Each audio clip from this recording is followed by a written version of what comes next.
Hi, good evening. For today's ganap ay kami nga inaimbitahan ni Ate Girly sa debut ng kanyang anak na si Pau Pau.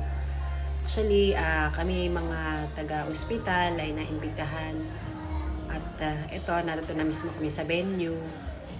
At guys nga pala, di ba hindi maalis sa isip natin minsan pag naimbitahan tayo sa gantong debut or sa mga birthday na ginaganap sa mga kagaya nito, Silangan Hotel or Fiesta Infanta. Di ba guys, aminin natin at hindi.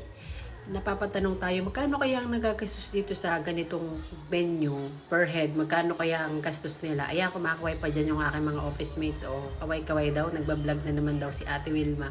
So di ba guys, hindi natin maiiwasan na mapatanong tayo, magkano nagastos, magkano ba ang dapat nating i-budget sa ganitong klaseng birthday party or sa mga event na gusto nating idaos.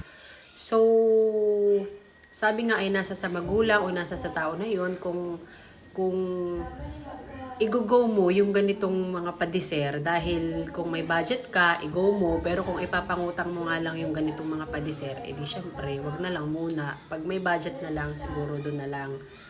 So, nagpapasalamat nga pala kami. Wala lang, na-share ko lang sa inyo yon. Yun yung nasa isip ko while lang dyan ako sa debut na yan. Tapos, syempre, thankful ako kasi in-invite ako ni Ate Girly sa debut ni Andrea Pauline na kung tawagin niya ay Pau Pau. So si Pau Pau ay 18 years old na nga dyan at sabi ni Ate Girly ay kami daw ay magsipunta para aming masaksihan ang kanyang ganap na dalaga ng anak. At yan na, sumayaw ang mag-ama at very thankful kami dahil naimbitahan kami diyan. So, napakadaming kaisipan na naglalaro sa aking isipan habang ako nandyan. Sabi ko, paano kaya pag 18 na ni Sharpe, ano kaya ang aking gagawin? Ngayon pa lang ba mag-ipon na ako para dyan sa ganyang ganap? Kasi hindi biro ang magpadiser ng mga ganyang klase ng birthday party. Lalo't, syempre, pag nag-invite ka na maraming tao, lalo sa ganyang may venue, so kailangan talaga mag-budget ka for 50 to more or less daw sa kanyang 90 to 100 heads daw. Yun daw ang kailangan mo i-budget dyan. So,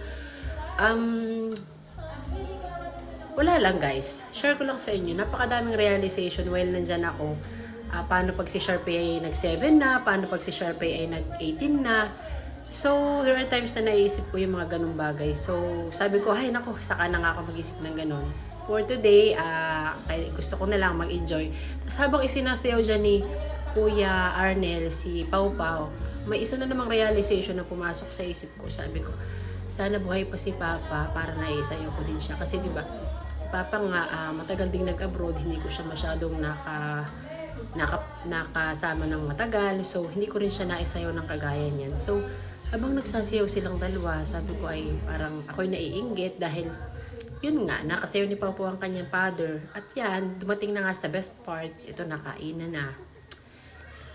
At hindi mawawala pag tinawag na Silangan Hotel kasi kilala siya sa masarap na pagkain. Tapos yan, inaalok ako dyan ng cook. Sabi ko, ayoko. So, no rice muna tayo ngayon kasi super chubby-chubby na tayo. Pansit and puro karne lang muna ang kinuha ko. And gulay syempre. Yun lang po, just wanna share to you. Good night, guys.